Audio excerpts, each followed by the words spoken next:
Good morning and welcome to this quick session on audit to FP&A. So what is happening in the finance world is that FP&A is taking a lot of prominence.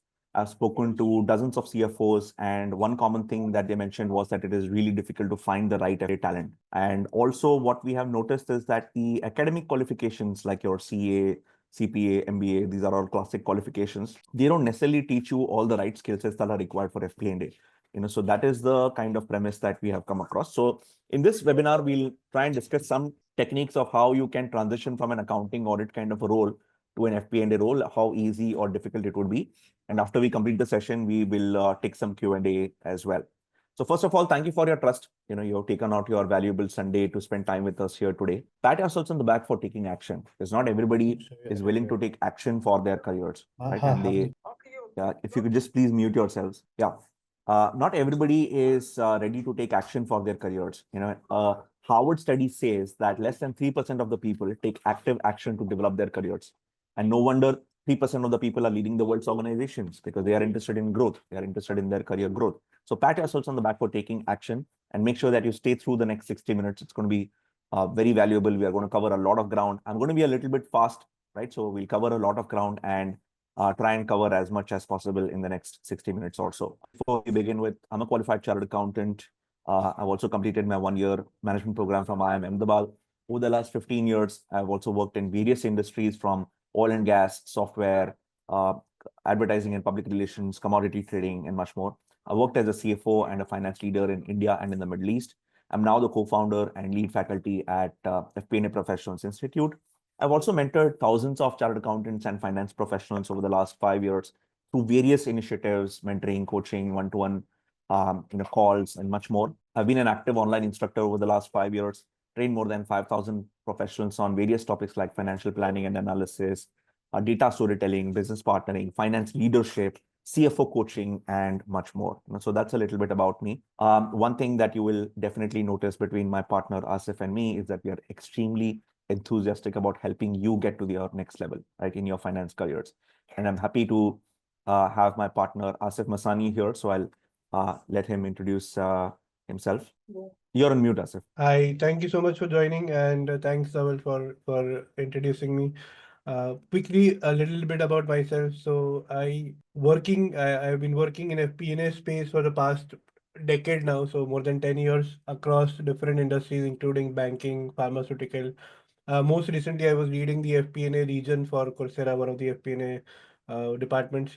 And in 2023, I decided that I want to make teaching, training, writing my full-time career. And I've written 2 books on FP&A that you see on the top in the screen, all about FP&A, and from accounting to FP&A. Combined together, they've sold more than 5,000 copies across the globe. And every week I get a message from one of my readers that, okay, this book has helped them in some way or the other to either crack interviews or prepare for their new FP&A role. Happy to partner with Dhawal at FP&A Professionals Institute, and looking forward to interacting with you guys today and going forward. Quickly, I'll just cover FPI's journey so far. So we started, Dhawal started, in fact, we had even not met back in 2018. So Dhawal had started his first FP&A Foundations program on Udemy, which right now has crossed more than 2,000 students, and it has an average rating of 4.2 on Udemy. In 2022, I wrote my first book, which is all about FP&A, which has sold more than 3,000 copies. After the book and the Udemy course, we came together and we created FP&A Masterclass, which was a live FP&A training for people who wanted to transition into FP&A roles from accounting and audit roles. And happy to share that we have successfully completed 15 batches. More than 400 students have taken that program. Right now, we are doing the 16th batch, which is in January 2025. In 2023, we created a self-paced program for FP&A. So a lot of people requested for a recorded program in depth, more detailed than the foundation. So foundation was a 2.5 hour program. We wanted to create even more comprehensive program. So then that's why we came up with the FP&A Launchpad, which is a comprehensive self-paced program on FP&A. The FP&A Masterclass is a live program. FP&A Launchpad is approximately 12 to 15 hours of curriculum in a recorded self-paced format, broken down bits by bits that you can consume at your convenience. It is taken by more than 500 students till date. We also launched other trainings during 2023, which is financial modeling, which is successfully completed 9 batches, 10 batches going on right now. 200 people have taken that program. And in 2024, we launched, I would say, the flagship program, or the program which we have been working for last couple of years, I think in 2023 and 2024, which is the CGFPA program, the Certified Global FP&A Professional Certification, which is a 6-month in-depth certification on FP&A. Again, happy to share 3 batches. We have done 3 batches for CGFPA, and right now we have 20 participants from 10 different countries participating in that program, which is the Certified Global FP&A program, which is an advanced level FP&A certification.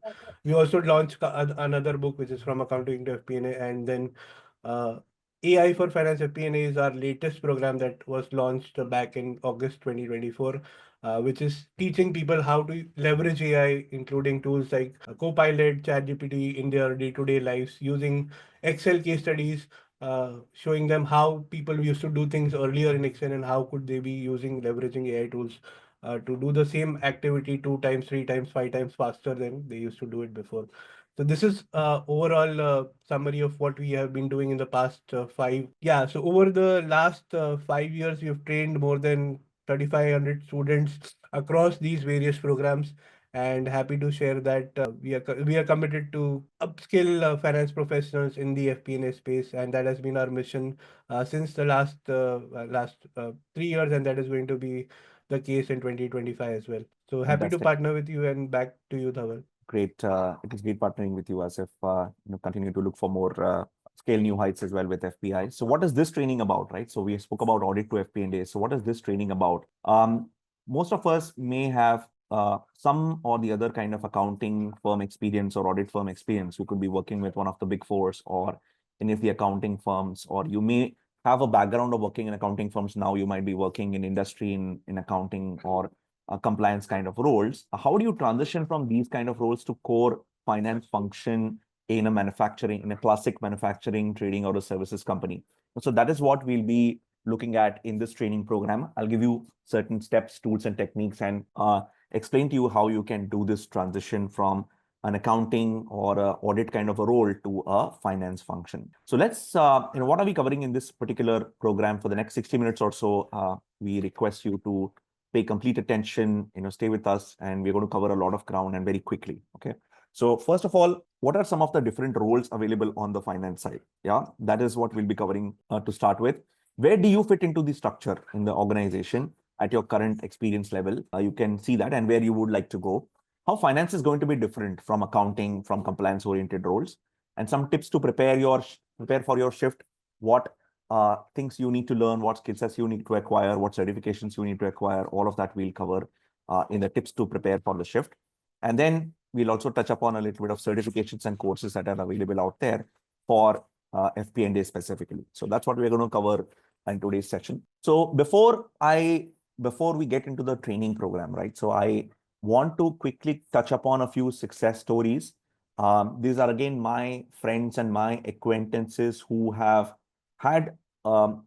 started with very basic accounting and audit kind of a role and have scaled new heights to become CFOs and group CFOs. One of my friends who completed chartered accountancy started as a payroll manager in Pune, right? And right next door, his office was right next door, and he he started as a payroll manager, and he was in doubts as to where will his career go. His payroll an exciting job, but with a couple of years, the company was very quickly growing, and they were expanding in the US, and they asked him to go and become a finance manager in the US. And eventually he moved to the US. He did a CPA as well. And then today he's head of finance of a large US tech company as well. So that was his journey from a payroll manager to a head of finance.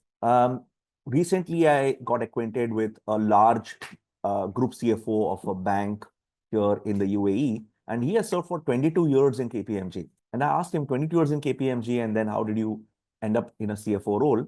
That is the kind of transition that is also possible, right? So I want to explain to you that, okay, even if you're from an audit and accounts background, transitioning into a finance or a CFO kind of a role is definitely possible. One of my friends who started as an audit assistant in EY, probably he was 21, 22 years old when he started that. And today he's, I think, about 45 years old. He's a group CEO of an advertising company, right? CEO, not even the CFO. right? So he manages the entire advertising company. He's the CEO of an advertising company. He has people, creative staff under him, production staff under him, right? So he's been the group CEO of an advertising company. The point that I'm trying to make here is that the transition is possible. First of all, you have to start with the belief that whatever your current background is right now, whether it is audit, accounts, tax, doesn't matter, right? It is possible for you to move towards a finance role, move towards an FP&A role, and eventually progress towards a CFO role or a head of finance role or whatever your ambition is, right? That is possible. So you have to all start with the belief. Many times I get asked by people who get frustrated with a very temporary kind of a rejection that they get, that, hey, everybody is asking for FP&A experience. Everybody is asking for some certification. Everybody is asking for, I don't know, Middle East experience if you have to work in the Middle East. But there are people who are not followed these norms and they are still being able to get that role.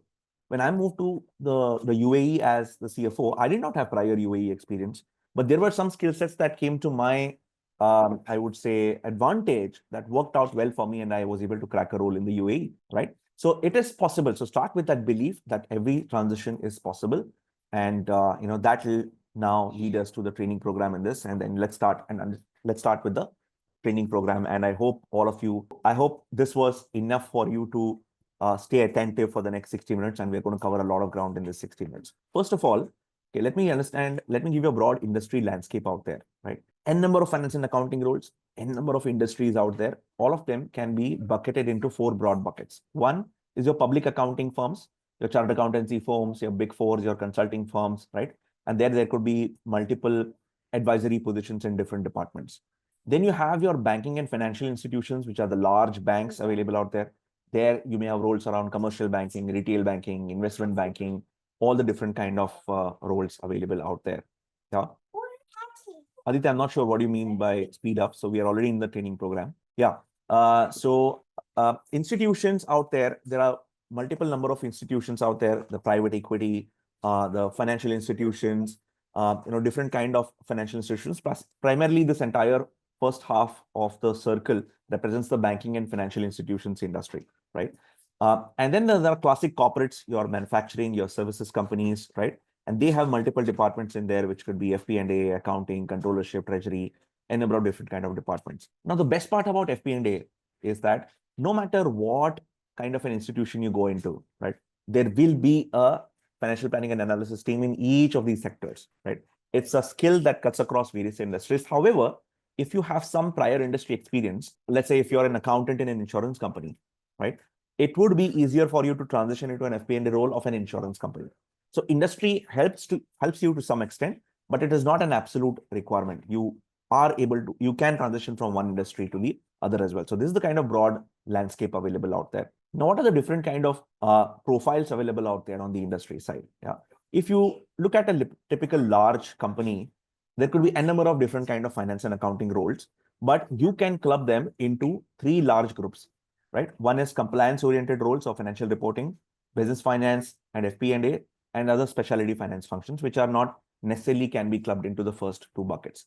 And here we're talking about, in the first bucket, we're talking about activities around accounting and compliance. You are preparing financial statements, notes to accounts, consolidation, statutory compliances, getting your income tax or GST or VAT return filed, regulatory reporting, all of that is covered in the first bucket, right? And you coming from an accounting background, classic qualifications like CA, CPA, ACCA, right? You have a fair understanding of this particular bucket. The second bucket is all about commercial finance and decision making, where you're talking about activities like budgeting, forecasting, different kind of analysis, revenue, cost, margins, profitability, customer profitability, product profitability, branch profitability, client level profitability, regional profitability, a number of different kind of profitability analysis, management commentaries, actual versus budget, what are the reasons for variances, how can you plug those, working capital management, CapEx, different kind of contracts that you might have to review on behalf of the customer client contracts or vendor contracts, pricing, you get involved in pricing, costing, margin analysis. All of these things are the commercial side of the business. Now, there is a great chance that you may not have exposure to this bucket because these are not taught in any academic institutions. Nobody teaches you how to build a budgeting and forecast. Nobody teaches you how to do a profitability analysis. Nobody teaches you how to tackle recharges and allocations in your CA, MBA, CCA, whatever the course might be, right? So these are all experiential learning, and that's what our focus will be in this particular training program. So we look at this second bucket and focus on some of the aspects of this bucket. And then there are expert tasks like treasury, banking, forex management, investment management, functional consultant, supply chain. All of these are something which cannot be bucketed in group 1 and 2. So that's why these are very specialist transactions. If you are working for a large company, then you will have a very specific role. You could be just handling consolidation. You could be just handling budgeting of a certain department. You could be just handling treasury function. But if you are working for a small and medium enterprise, then you will be having a blended role. You will be the one who will be doing the finance and accounting part as well. You will be the same person who will be handling the budget for the company as well. You will be the same person handling treasury and the banking relationships as well, right? So if you are in a small to medium enterprise, then your roles could be pretty blended. But still, small and medium enterprise needs FP&A, needs finance business partnering, needs budgeting, forecasting, margins analysis. All of that is required in the small and medium enterprises as well. Now, how does your need as you get senior? At junior levels, all of us may start with an audit and accounting kind of a role, right? So we are doing a lot of transactional work and maybe less commercial work. And at middle level, your role also becomes supervisory. You need to handle a bunch of accountants or a bunch of financial analysts, right? And then your role slowly starts getting commercial. The commercial quantity starts increasing. And then at senior levels, bulk of your role is going to be commercial and strategic. When I was working as a CFO, probably I used to spend less than 10% of the time on financial statements, notes to accounts, dealing with the auditors, or any compliance related matter for that, compliance related matter. I used to spend 80 to 90% of my time on commercial and strategic elements, business partnering, how do you plan the growth of the company, scenario analysis, budgeting, forecasting, management reporting, decision making, pricing. All of these things were involved. And that is when you kind of have to start understanding commercial and strategic stuff as well. So your path to your growth in your career as a finance professional has to come from both angles. There will be no person who has done accounting and audit for 25, 30 years and suddenly become a CFO. Very rarely. Even if that person has become a CFO, he might have had some commercial exposure or business exposure or strategic exposure that has asked him to, or that has led him to take that position, right? So it's important from your standpoint to start equipping yourself with the commercial side of things as well. Now, what kind of a company you have to start with in these commercial roles? Frankly, you can start with any company, but preferably I would recommend you to start with a multinational or at least a company that has systems and processes, at least an FP&A function, or if not an FP&A function, at least a function that takes care of commercial elements, right? So if you can at least start with that kind of a company. If it's a small and medium enterprise, like I mentioned, your role could be pretty blended. You could be handling both finance and accounting and compliance as well. And if you're in a large company, then there could be distinct roles to an extent that they will be very specific into a particular topic. Like, for example, when I was working with a large commodity trading company, I used to handle the budgeting and forecasting for only the overheads part. The trading company, the revenue and the cost of goods sold or the procurement cost was actually handled by somebody else.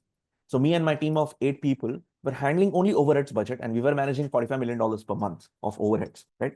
And 1,500 legal entities spread across 80 different countries. That was the kind of breadth of the company that we were managing. And this was only very specific.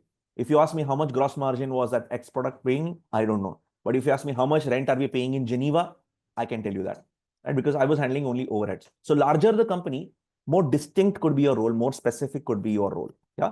And any role that you get, even if it is very specific, even if you may not have a whole P&L visibility, take it, because eventually it will lead you to a role that will give you that full P&L visibility as well, right? So the roles of financial planning and analysis come in different shapes and sizes. So evaluate it. As long as that there is analysis, as long as there is commercial elements in that particular role, take it. That can be your stepping stone to get to the next level. Now, what could be your role in an FP&A function?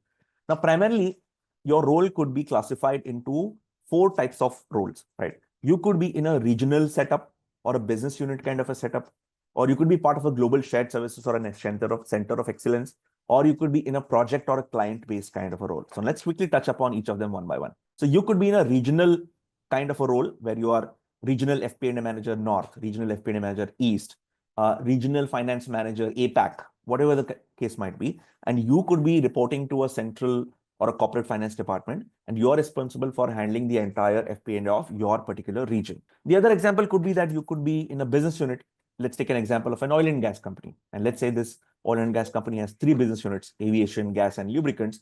You could be in the embedded finance of these business units. You could be FP&A manager, aviation, FP&A manager, gas, FP&A analyst, lubricants, right? Whatever the case might be, you are then liaising with the production, sales, marketing team of your respective business unit, and then finally compiling stuff, and then you're interacting with the corporate finance team for all the matters related to budgeting, forecasting, pricing, all of the different elements that you would be managing about your business unit. That could be your role as well. In a global shared service center, you could have 2 different kind of roles. One is you could be based offshore. Let's say there is a global shared services center or a center of excellence in India or Manila or anywhere else, right? And Europe and American companies kind of outsource their work to India, and all the accounting and back office functions are taken care of by their center of excellence in India. Yeah. So you could be sitting in America, you could be sitting in South Africa, and then your team of FP&A analysts could be based in India. That could be one example. Or you are actually sitting here as an FP&A manager in India. Your business stakeholders could be based in Europe, America, Africa, wherever they are.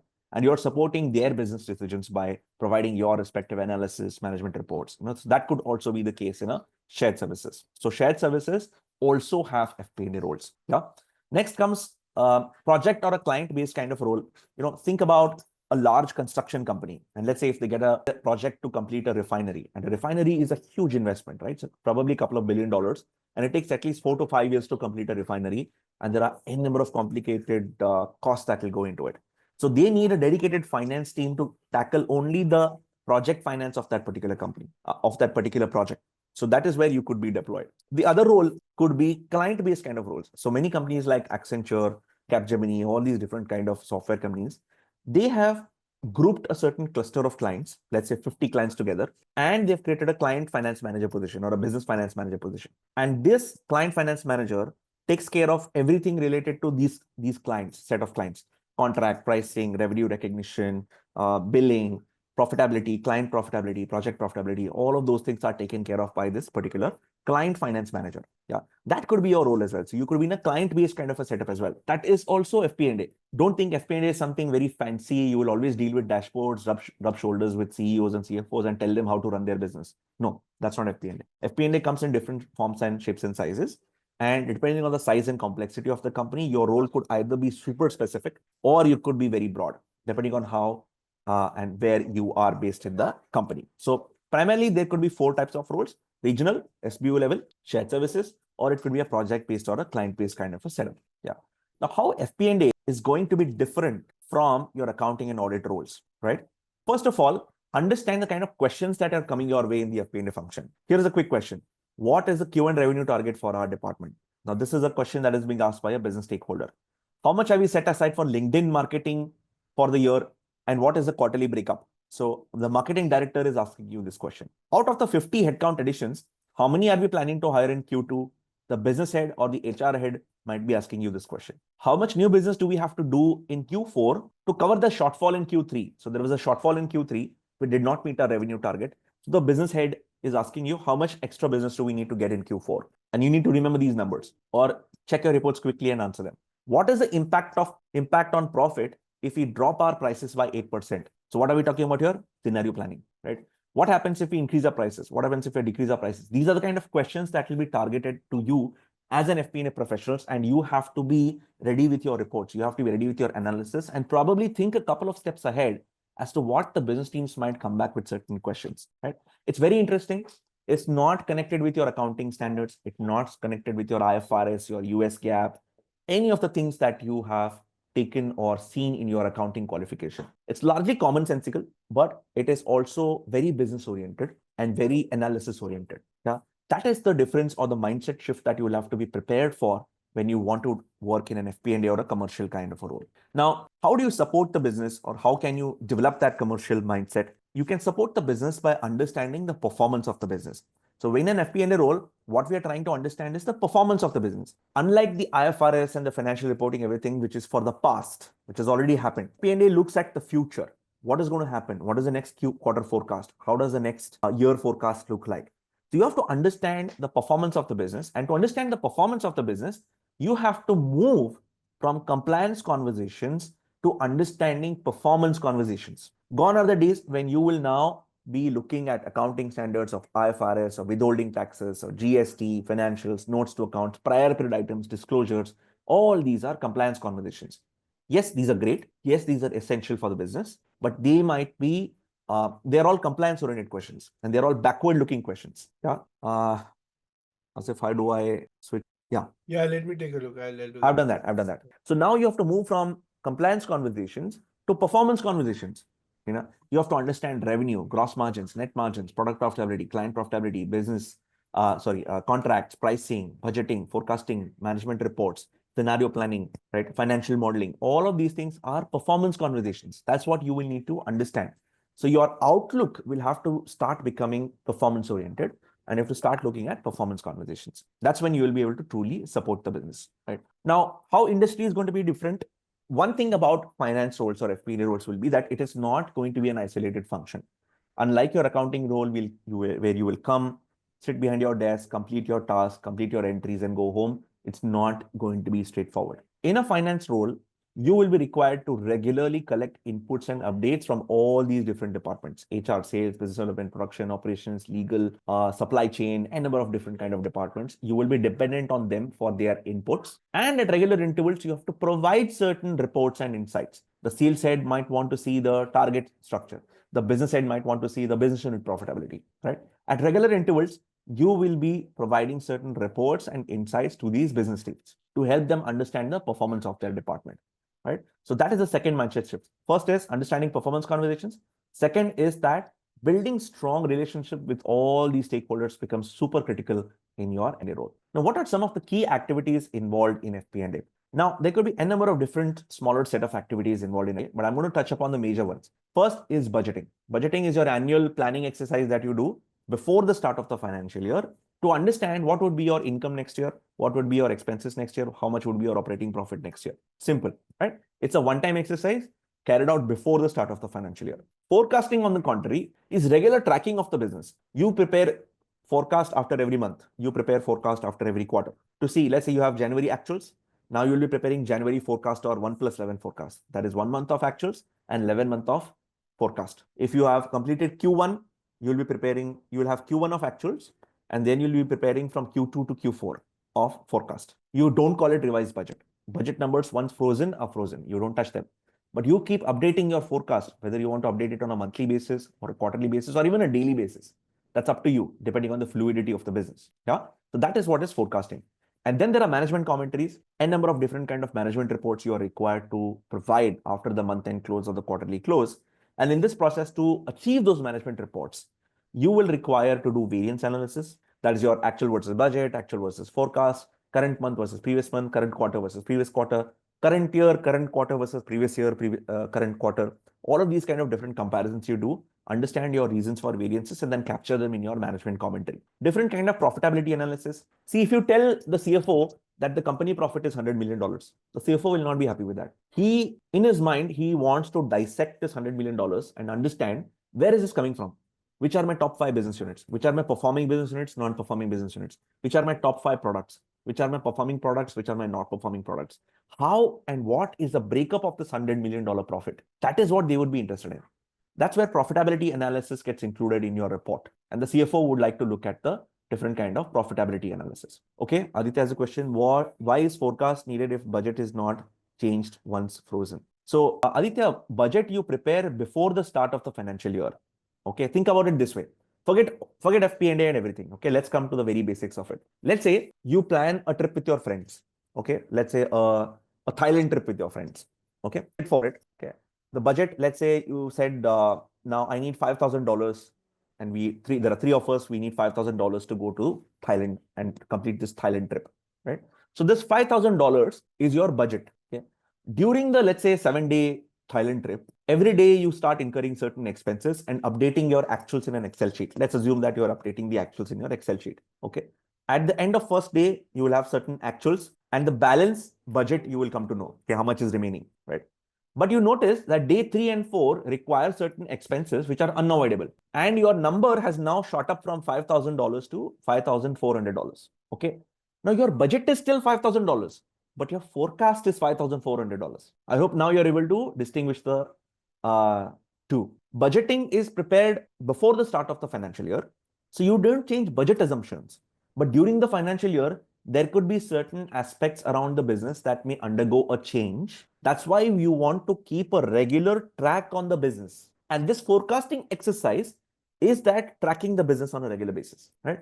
I hope that clarifies the question. Okay, we'll come to that. We'll also maybe look at an example as well. Yeah, so under management commentaries, you have your variance analysis and profitability analysis. So these are some of the things, activities that you need to carry out to come up with some solid management commentaries that you will need to submit to the management for decision making. Now let's look at one example. Let's try and build a revenue budget from scratch till the end for a certain company, a quick classroom exercise. That will kind of help you understand what goes into building a revenue budget as an example. Let me just quickly bring up the budget. Now you don't need to do anything here. I will complete the budget on my own, and you're allowed to just follow the steps. And after the exercise, we'll take a quick 30-second pause and see if there are any questions that you might want to go through.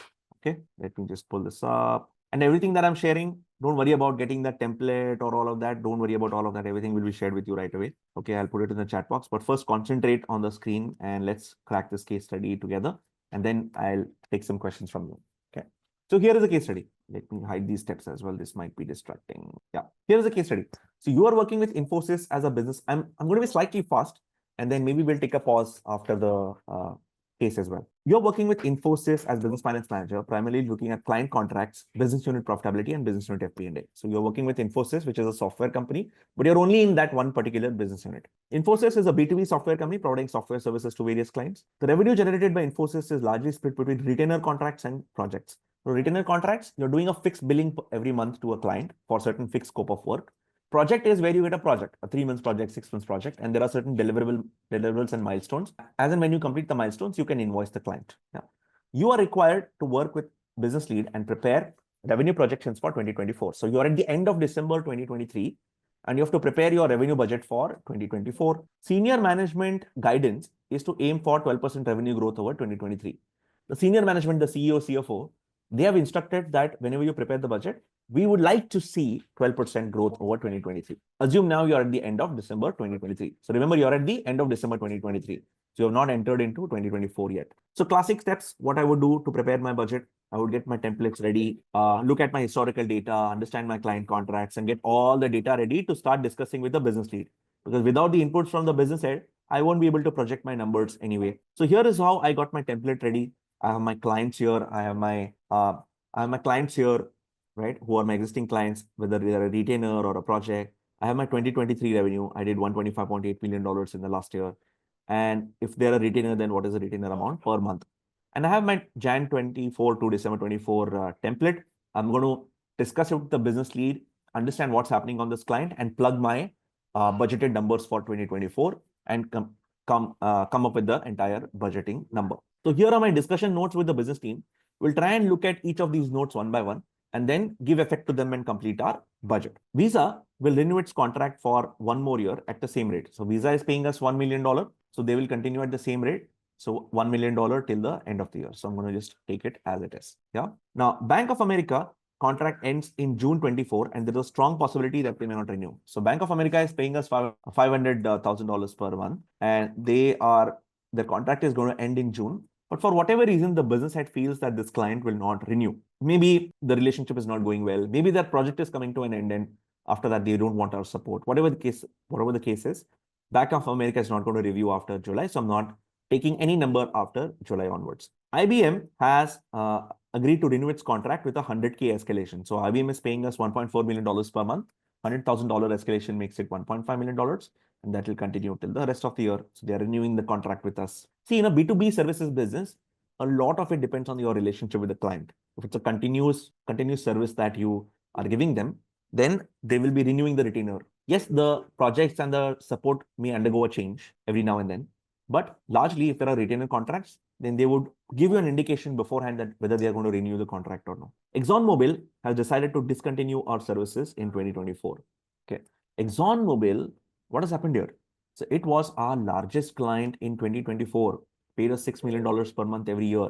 in 2023. They have decided to discontinue our services in 2024. Whatever may be the reason, maybe they don't want to see our face anymore, right? So whatever may be the reason, we have lost this client and this is not going to continue with us. Okay. What do I do with the people? So B2B software services is a people business, right? People are your biggest cost. What do I do with the people working on ExxonMobil? We'll think about it. Right now, we are only thinking about revenue. Okay. Talks with Microsoft have fructified. Contract under discussion and likely commencement of retainer from 1st of March at $3.5 million. So what has happened here? That we have won Microsoft as a client. Okay. And the retainer is going to start from March at $3.5 million. Generally, in a large B2B services contract, it takes at least a couple of months for the legal teams to kind of finalize all the finer points in the contract and then get the signing done on the dotted line. So even though we are in December 23, we have won the client, the services will commence only from March once the contract is completely signed. Right? So that's why you're budgeting it from March 24 onwards. L&T has asked for a scope and fee reduction of 20% from April 24 onwards. So L&T is paying us $1.5 million a month. Okay, and it will continue till March. And they've asked for a 20% fee reduction and scope reduction. The scope is also reduced. The fee is also reduced. So the fee will get reduced from 1.5 to $1.2 million, 20% reduction. And this $1.2 million will continue till the end of the year. Ministry of Tourism are planning for a bigger project, roughly $4 million split between April and May. So Ministry of Tourism is doing a project with us and it's scheduled to be done in April and May. So they came up with a bid or a tender and we've already won the bid and that project is going to be executed in April and May. So I'm going to just phase it equally between April and May. Now, this doesn't mean the project will exactly start on April 1st. It may start on April 10th. Then I would prorate my revenue when I reach my actuals, not now. I'm in December 23. So I'm assuming we are on track to do equal between April and May. Management aims to achieve an overall revenue growth of 12% over 2023. So 2023 revenue, we closed at $125.8 million. And we want to do roughly about $141 million, right? That's the 12% growth that the management is aiming for, $141 million. But when I looked at my existing client revenue, I'm only at $87.3 million. I am the business unit finance lead, right? What do I need to do now? Or let me put it this way. You are the business unit finance lead. So what do we need to do now to complete the budgeting exercise? You can put in your responses in the chat box. You can unmute yourself, whatever is convenient to you. You understood the question? Let me repeat the question. We are building budget for 2024. I took stock of all my existing clients and I noticed that I'm at $87.3 million. But the management wants to do $141 million in 2024, which is a 12% growth over previous year 2023, which is at $125.8 million. What can be done? You are the FP&A lead for this particular business unit. Tell me. Come on. You don't need to be right or wrong. Don't Google or chat GPT this. Go by your instinct.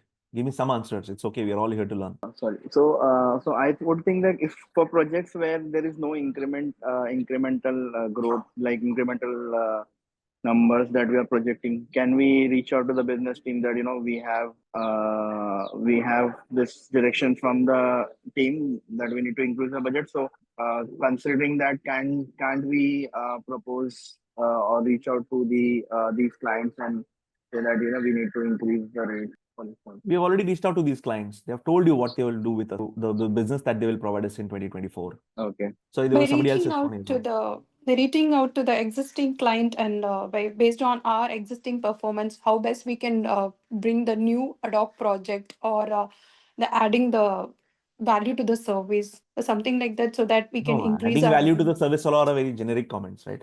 Yeah, Visa will say, yeah, give me more value in my service. I'm going to pay you $1 million only. Finding a new clients in the market. There you go. So after taking stock of all your existing clients, okay, and you know what your existing clients are going to give, you need to look at new clients. Okay, you need to look at new business. So that brings us to the question that how typically in the services company this is tackled is that there is a consistent new business pipeline. We are constantly pitching. In a services company, they will always be going after new clients, always be talking to some clients. There will always be a pipeline of new clients who we are talking to. You as an FP&A manager will sit with the business team, look at the pipeline clients, see which of them are highly probable, what is the probability of winning those clients? And then you derive that new business number from that particular new business client. Think about this. If this was not a software company and if this was an audit firm, all of us understand Big Fours, right? We understand the audit firms. Yes, I have muted the white background noise, but if you have a question, you can unmute yourself. Yeah. So imagine if this was not a software company, but this was a chartered accountancy firm, KPMG or C, right? Retainer would be their audit clients. who will get the audit done from them every year. So they would be paying them some fees, right? But they still need to grow, right? As a firm, they all need to grow, which means that they need to get new clients, new business. So they would be talking to new clients as well. They will be pitching to new clients as well. So you look at the pipeline, discuss with the business lead, understand the probability, and then capture it in your budget. Now the question is, how do I do that? What should I do to complete this Excel sheet? How do I capture that new business? What can be done? So we can sit with the business and ask for what is the project pipeline and all. Yeah, so we sat with the business team. He showed us the pipeline. Now I need to complete this Excel sheet. So as per their confirmation of date and all that and value of project, we can put that value on that. Okay. You're thinking on the right lines. So there are two ways to do this. One is I can just put a new business line item, okay, and phase some random amounts or whatever the amounts that are coming from the pipeline. I can phase some amounts here, okay.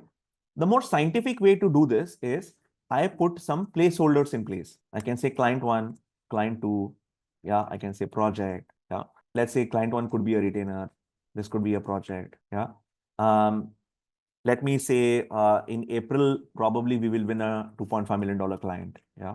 So, and then we continue this till December. Yeah. And let's say of the pitches that are going on right now, some client may come June onwards. So maybe let's say a $3 million client will come in June. Yeah. Okay. I'm still short. I need to reach 4%. So I'm still short. So maybe I will put a couple of projects as well. So maybe I'll put a project in March for $2 million, then in June, then in December. I'm still at 10.3%. So maybe let me increase this to $3 million and let's see where we are. I'm at 13.9%. So I need to achieve only 12%. So maybe I'll reduce the project numbers a little bit. Yeah, this is good. So maybe 12.3% is good. Yeah, I'm reaching the 141 million mark that I'm looking at.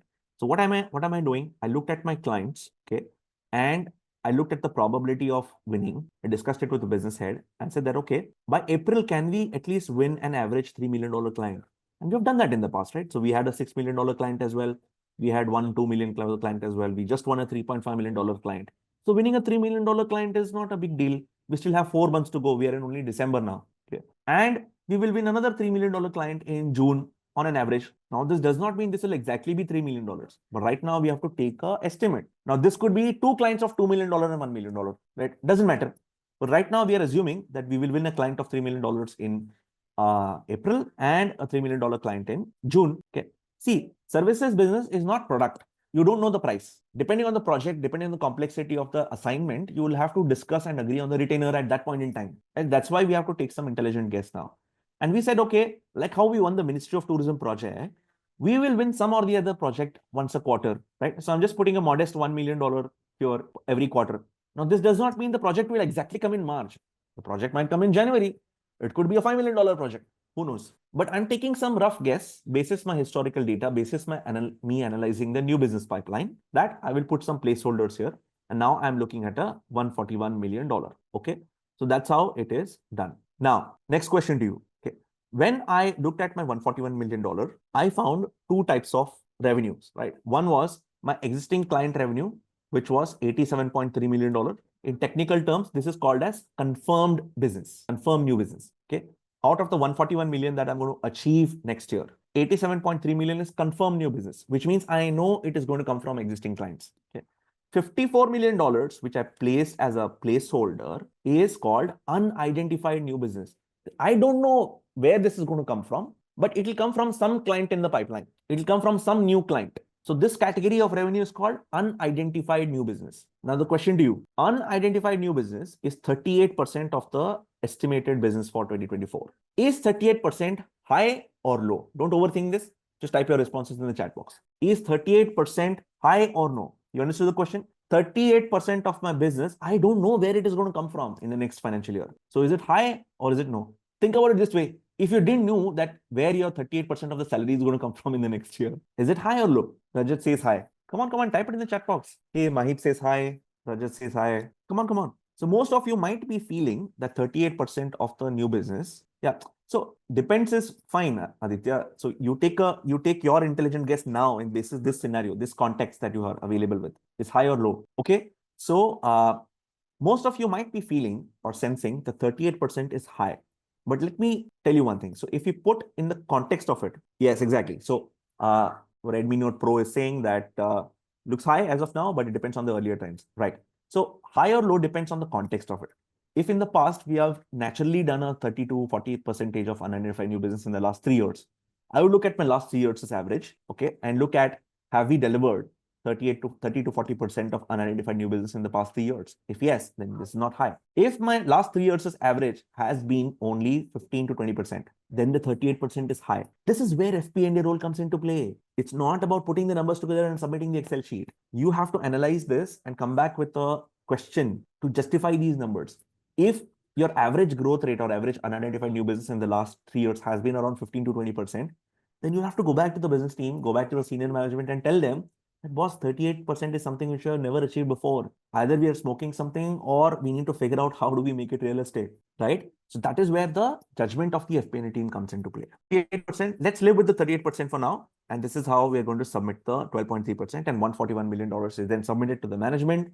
The management will think about it and then finally approve it. And then this approved budget gets uploaded in the system. So that is the kind of process that we follow for revenue budget. Now, a question might be running in your mind, Dhawal, okay, here there are about 8 clients. What happens if there are 800 clients? How do I carry out this exercise? First of all, you don't need to carry out this exercise in 15 minutes. You will have a couple of weeks with you. Second thing is that all the companies will be maintaining a contract software or a CRM software, so customer relationship management software. And there, all the client details, the contract details, renewal, everything is captured. So you will approach it twofold. Step number one, you'll pull out all the top 25, 30 clients who could be forming 50, 60% of your revenue. For these clients, you will approach one-to-one, you will discuss everything with the business head, project manager, all of that, and then capture it manually. For the other 750 clients, you can just create your template and then send it to them. And once they fill in the template of the estimated revenue for those clients and send it back to you, you can just cross-check it with the contracts that we have. You can just cross-check and do a sense check around those numbers. And then finally, take it in your budget and then the budget gets concluded. Okay, so that's the process that is followed in the in a realistic environment. Okay, so that's how a example of a B2B revenue budget. So I've captured all the steps that we discussed here. So in the interest of time, I will just not go through the steps, but I'll share this file with you in the chat box so that you can all download it. Any questions, any thoughts on the B2B revenue budget that we just looked at? I hope all of you are able to distinguish, right, how this role is going to be different from your classic accounting role, from your classic compliance, finance and compliance kind of a role. Okay, any questions, any thoughts? If not, then we'll move towards the next section. Of course, we can take Q&A in the end as well. Okay, so after looking at the B2B revenue budget case study, right? So that was, I mentioned to you about the 4 key activities, right? So we spoke about budgeting, forecasting, and management commentaries. We just touched upon budgeting as an example. And in the interest of time, we'll just show you one management report as well. So one of the commonly used reports in the management, one of the commonly used slides in the management report is a price and volume variance slide, right? Or a revenue bid slide. And here's an example of it, right? So what is your revenue in 2024 and what is your revenue in 2025? You normally put a waterfall chart. This is called a waterfall chart. And you try and understand what is the price variance for these products, cone, cup, and sandwich. The prices has gone up on an average by 14% or so, right? And for these similar products, the volume, cone and cup volume have gone up, sandwich volume has come down. And that's how you kind of end up with your end management report, which is at $55.3 million. So this is more like a reconciliation between your revenue 24 and budgeted revenue 25. Yeah. And you add a small commentary as well. So this is a classic storytelling framework where you are using a visual and also starting it with a headline saying that, okay, average price increase of 14% across categories, volume growth in cup, cone and cup sales offset by volume dip in sandwich. You're talking about the price as well. You're talking about the volume as well. So this is classic one of the management reports or one of the components of the management reports where you're trying to build a revenue bridge, explain the variance by breaking it down into price and volume variance. Okay. So we touched upon budgeting. We touched upon management commentary. I just showed you one. It's not classically a commentary, but this is more of a visual that is included in your management report as one of the examples. Okay. Now that you have some understanding of how FP&A role is going to be different, right? Now, how do you prepare for this shift? First is leverage your sector experience, especially if you've worked in certain sectors, right? Let's say you could have worked in an insurance company, you could have worked in a trading company, whatever the case might be. Try and get an FP&A role in that sector because your industry understanding will come to your rescue. If you've worked, you fairly understand the terms like insurance, reinsurance, premium, deferred premium, unearned premium, accrued premium, all of those things. That will help you target that FP&A role in that particular industry. So look for, the first step would be to look for an FP&A role in the sector exposure that you already have. Second step is find a job through your network. Again, 70-80% of the jobs are filled by unpublished positions, which means that by the time they are on job portals and by the time they are on LinkedIn, it's already too late, right? So try and leverage your network, build some connections around you, and then see if you can find that FP&A role within your network. Make compliance your bridge, even though you might not get a classic core FP&A role, okay? Even though if you get a role which is a blend of both compliance and commercial aspects, take it. That can be your first step. I have done both kind of roles. So I have done complete 100% business finance role where I didn't even pass a single accounting entry. Okay. I have done blended roles as well, where I was responsible for both compliance as well as commercial stuff, right? So there's no harm in that. So make compliance your bridge to walk over. If you're especially working in an audit firm or a big four, your first step is to get out of that audit firm and take an industry role, right? So use that compliance as a bridge to go over to the industry side. And then within industry, see, once you move over to the industry side, it's a 20-25 year career ahead of you, right? So you'll not be doing only one role for your 20 years, 25 years. You'll be moving from one role to the other. So FP&A can be one of the roles once you decide to move. Learn stuff like Power BI, Tableau, visualization tools, whether it is Excel data visualization or Power BI, Tableau. Now, do you need to be a Power BI expert? Not necessarily, but at least have some basic understanding of how do you build a dashboard, or even if there is a dashboard, how do you toggle with it? How do you deal with it? How do you drag and drop? All of this basic understanding is required. Now, will only knowing Power BI get you an FP&A role? The answer is no. It's not a substitute for your conceptual understanding. Right? It's only an aid for your conceptual understanding. Okay? Then create a reason with the qualification, right? One of the things that you can always do is create a reason with the qualification. So when whether you're working within the organization or outside of the organization, when you start talking about a certain qualification, that sends a message to the employer, or that sends a message to the recruiter that, okay, this person is wanting to work in this, or this person is willing to look at this, right? In your resume, if you start by saying certified FP&A professional with blah, blah, blah, X years of experience in this sector, the recruiter does not have the time to go through your entire resume. He or she will probably go through your first para. She has 5 seconds to conclude whether she wants to call you or no, right? So strengthen your first para by stating that, okay, certified FP&A professional with X years of experience in the industries like oil and gas, commodity trading, construction, whatever the case might be. And if I'm a recruiter looking at an FP&A role of hiring a FP&A person in a real estate industry, and if I see real estate and FP&A both in the first para of your resume, I might call you, right? So create a reason with that qualification, strengthen your resume, and that will help you kind of move towards this role as well. Now, what are some of the next steps for preparing for finance roles?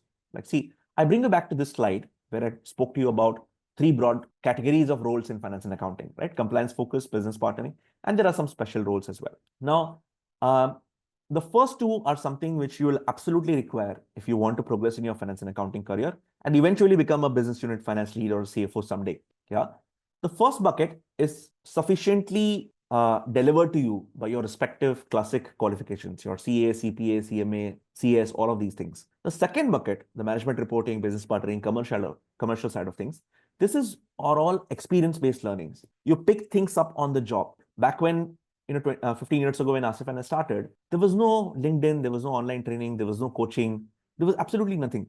If our senior is in a good mood, he will teach us about building a budget. If not, then we learn it on our own. We do our mistakes and learn it on our own. So a lot of it is experience-based learning. So that's what we have tried to do at FP&A Professionals Institute. We have tried to bring in the couple of decades of experience that Asif and I have through these short training programs. Could be a 4 weeks training program, or the classic, our flagship program, which is a 6-month program to FP&A professional. So any of these programs are all experiential learning, MBA style, case study based, with real life case studies and situations. Right? So that's what we have tried to do through FP&A Professionals Institute. Now, FPI provides training at all levels. Beginners, you can start with the foundations course or the launchpad course. At intermediate level, you have the masterclass, the modeling coaching programs. And then at the advanced level, you have your CGFPA program, which is a 6-month exhaustive certification program, comes with examination at the end of it. You need to submit a capstone project. There are live exercises that you will be doing. And then finally, complete your examination, and then you will be awarded the CGFPA certificate. So that's the advanced training program. Now that you have a fair understanding of what FP&A role is, right? It would be really rewarding for you to learn the high-paying FP&A skill sets. and grabbing the opportunities in the FP&A functions. Let me tell you an interesting statistic. We did a CFO survey, and 79% of the CFOs said that it is generally difficult to find the right FP&A talent, right? And more interesting part was that 80% of the CFOs said that they are willing to invest in FP&A trainings for their teams, which means there are not enough FP&A professionals out there. So you may not have prior experience. Everybody wants experienced FP&A professionals. But today we are at that phase, or we are at that a 2 to 5 year window where anything you do in FP&A, any course, any certification, anything that you do in FP&A will attract attention on your resume. And we are at that phase right now. So leverage that. Okay. When we spoke to CFOs, and we have spoken to dozens of CFOs, right? We identified 5 core skill sets that CFOs today are looking for in their finance professionals or in their finance teams. What are those 5 skill sets? First, core FP&A concepts: budgeting, forecasting, management reporting, right? Second is financial modeling, right? Financial modeling specific to FP&A, right? Building the 3-step financial model, building scenarios, revenue model, cost model, sensitivity analysis. All of these things are financial modeling skill sets that you will require. Data storytelling is not just important to analyze the data. How will you communicate this data to the business teams? How effectively can you communicate this data to the business teams? That is what is data storytelling. Business partnering. It's not just important to tell the data, tell the story to the business. It's also important to partner with them and influence them. How do you equip yourself with business acumen? How do you build strong cross-functional relationships within the company? All of that is business partnering skill set. And then finally comes the technology. There are a lot of developments happening in AI. So leveraging AI for your finance and FP&A function is something which all the finance CFOs or senior leaders are looking for. They are looking for tech-savvy team members, right? So these are the 5 core skill sets that are required for you to be successful at FP&A roles. Okay. Now, how do we acquire them? We at FPI have created a very straightforward learning plan for you, learning path for you. Okay. And all you need to do is invest about 2 hours a week in live sessions that we will be conducting, primarily conducted by Asif and me. So we will be conducting, and within 3 to 4 weeks, you will notice that you have significantly progressed in your basic understanding of FP&A, and it will equip you better to give those FP&A interviews as well. And we have seen this happen a number of times with our students, right? They're able to complete the masterclass, and then they're able to significantly improve the quality of their interviews that they're giving, right? Because all of the things that we teach is 100% practical. If you're in an interview and somebody asks you, how do you do a revenue forecast? And you take some random guess, right? It'll take 2 minutes for the CFO or whoever is the senior guy to identify that you don't know what is a forecast and you don't know how to do it. Yes, it is largely commonsensical based, but there are methods to it. There are techniques to it, right? That is what we aim to teach you at FPI. You will also get a certification from FPI that you can put it on your resume, that you can put it on your LinkedIn profile, right? We also do monthly Q&A sessions where we bring in guest speakers, experts, CFOs, FP&A leaders from top companies, tool providers, so that you are consistently updated with what's happening in the FP&A world. Yeah. And then you will also get an access to our FP&A global community. Right? We have a community of more than 450 people. We're all connected on a WhatsApp group. We meet once every month. Right? We keep sharing a lot of jobs. We personally post at least 1 or 2 jobs every week in India and Middle East on the groups. Right? So that's how we're trying to kind of build a community and help all of us to grow together in the FP&A field. Right? Now, how will you be doing this? We'll give you a good learning plan, and over the year 2025, if you're serious about building your skills in FP&A, right, then what you can do is you can look for our Pro membership program. The Pro membership program has 4 or 5 core courses. One is your FP&A masterclass, which covers all the skill sets related to your core budgeting, forecasting, management reporting, data storytelling, business partnering. And then you also look at the financial modeling skills, sensitivity analysis, 3-statement financial model, building revenue models, understanding business model canvas. All of that is covered in the financial modeling program. Leverage technology. We have a program on AI for finance and FP&A. Once you learn these core concepts, we would recommend you to use AI tools to try and be quicker, be more efficient in your approach as well. And then once you have all of that, you will need leadership skills to lead an FP&A team, because today you might be an analyst, today you might be in an individual contributor role. But leading a team is not as straightforward as, okay, I have 10 years experience, I can lead a team. No, it's a completely different skill set. So a methodical training program called Finance Leadership Masterclass is what you will get. Okay. Each of these training programs and access to all other, workshops and everything. So each of these training programs individually, okay, we charge normally about $300+ for each of these programs, and we have done tons and tons of batches in the past. Okay, but as a very limited period offer, what we're offering is we're offering this entire set of programs, okay, for just $297. Live coaching programs. So Asif and I will be teaching you everything live. Okay, and all you need to take out is 2 hours of your Saturday. Okay, that's what we expect from you, and maybe 1 hour of your homework. That's what we would expect from you. Yeah, and all these bundle of 4 programs you will get just for $297 as a very limited period offer. Yeah, and you can reach out to any of our students and they'll give you the feedback. There are tons of testimonials available. They're all on our website. You can read through them. You can understand them. Many of them are able to transition to FP&A roles as well, right? So you can speak to them and find out the feedback. Yeah. And let me just quickly touch upon the upcoming live programs. So all the January programs are already ongoing now. Most of them started on 4th and 5th of January. The next set of batches are starting in February. FP&A Masterclass starts on 8th of February, which is a Saturday. Okay. That will be every morning, 8 a.m. to 11 a.m. IST. Okay. And Finance Leadership Masterclass is going to be on Sunday, which will be 9th February. And in March, there'll be another batch of Masterclass. But if you have done already Masterclass in February, then you don't need to do this. Then you will look at EI and financial modeling courses. So I told you about the core skill sets that CFOs are looking for, right? So we are giving a very methodical learning plan to equip with everything, FP&A, AI for finance, financial modeling, and leadership, right? Through very methodical, just 2 to 3 hour training programs on the weekends, and you will significantly notice the difference. And this is the next batch, FP&A Masterclass, which is starting on 8th of February, 2025. Okay. Once you enroll into the membership, the team will reach out to you and you will get onboarded. We'll send you a welcome note. We'll send you some basic materials to go through it. And then finally, you will be set to start on 8th of February, 2025 with your FP&A Masterclass. Okay, I am happy to take any questions that you might have. So before we get into the Q&A, for all of you, those who are thinking about the membership or even thinking about starting your FP&A career, so maybe you could be at very beginner level, that you might just want to get a taste of it, go either for a plus or basic membership. So what we are doing is we are giving our basic membership to you for free, which has the Finance Foundation, FP&A Foundations course, with the popular course, Asif's popular best-selling book all about FP&A, and the interview preparation secrets and resume blueprint. So these are 2 sessions that we have conducted, which will tell you how you can prepare better for your FP&A interviews and prepare your resumes. So this is coming completely free with the basic membership, which you can go ahead and enroll and experience these for free. But if you're serious, we recommend you to go for the pro program. Within, I would say a journey of 4 to 12 weeks, you would have acquired all the core skill sets that the CFOs are talking about. Thanks, everyone. We look forward to seeing you in one of our programs. All the best.